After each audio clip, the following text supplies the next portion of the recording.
ভারত থেকে পুশিন ঠেকানো সম্ভব না এমন অসহায় স্বীকারোক্তি পররাষ্ট্র উপদেষ্টা তৌহিদ হোসেনের। বিকেলে সাংবাদিকদের সাথে আলাপকালে তিনি জানান, এই ইস্যুতে আবারও দিল্লিকে চিঠি দেবে ঢাকা। বিশ্বমানের থার্মিক্স রড, সালাম স্টিল থার্মিক্স, দেশের একমাত্র থার্মিক্স রড। পাক ভারত যুদ্ধের পর থেকে হঠাৎ করেই শুরু হয় বাংলাদেশ সীমান্তে পুশিন। ভারতীয় গণমাধ্যমের তথ্য বলছে, এ পর্যন্ত বাংলাদেশে পাঠানো হয়েছে অন্তত 2000 মানুষকে। এ নিয়ে দিল্লিকে চিঠি দেওয়া হলেও বরাবর মতোই লাভ হয়নি কিছুই। এমনই প্রেক্ষাপটে পররাষ্ট্র উপদেষ্টার অসহায় জবাব, ভারত থেকে পুশিন ঠেকানো সম্ভব না, তবে আবারও চিঠি শুরু করবে বাংলাদেশ। পুশিনের ব্যাপারে যেটা হচ্ছে সেটা তো আমরা দেখতে পাচ্ছি যে হচ্ছে, পুশিন হচ্ছে, এবং সেটাকে তো ফিজিক্যালি ঠেকানোর মতো তো সম্ভব না আসলে।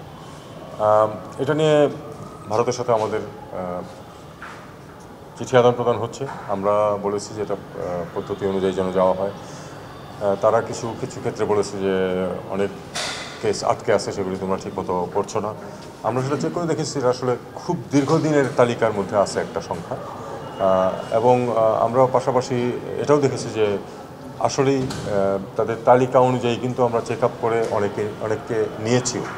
আমরা এছাড়া চেষ্টা করছি যে কনসুলার ইস্যুস নিয়ে আমাদের একটা মেকানিজম আছে, সেটাকে ব্যবহার করে এই জিনিসটাকে আমরা একটু নিয়মের মধ্যে নিয়ে আসতে পারি, সেই চেষ্টা করছি। আমরা আজকে অথবা আগামীকাল আরেকটা চিঠিও আমরা দেবো এই বিষয়ে, যে আমরা এটা চাই যে নিয়মিত পদ্ধতিতে জিনিসটা হোক। পররাষ্ট্র মন্ত্রণালয়ে সাংবাদিকদের সাথে আলোচনায় ঘুরে ফিরে উঠে এলো ভারত ইস্যু ও শেখ হাসিনাকে ফেরানোর প্রসঙ্গ। উপদেষ্টা জানান, সাবেক প্রধানমন্ত্রীকে ফেরাতে এখনো ঢাকা চাওয়ার জবাব দেয়নি দিল্লি। বলেন, প্রয়োজনে আরেক দফা চিঠি পাঠাবে বাংলাদেশ। শেখ হাসিনার ব্যাপারে আমরা যেটুকু জানিয়েছি সেটা কোনো রিয়াকশন নাই আমাদের কাছে এখন পর্যন্ত। আমরা এখনো দিইনি, এটুকু আমি বলতে পারি। আরেকটি পত্র দিইনি, তবে প্রয়োজন হলে অবশ্যই দেওয়া হবে। এ সময় ট্রান্সশিপমেন্ট বাতিলে বাংলাদেশের কোনো ক্ষতি হয়নি বলে দাবি করেন তৌহিদ হোসেন।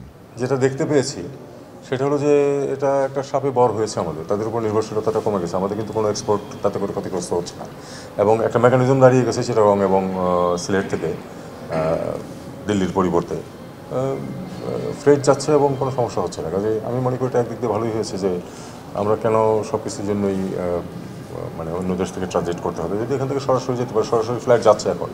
মোর্শেদ হাসিব, চ্যানেল 24, ঢাকা।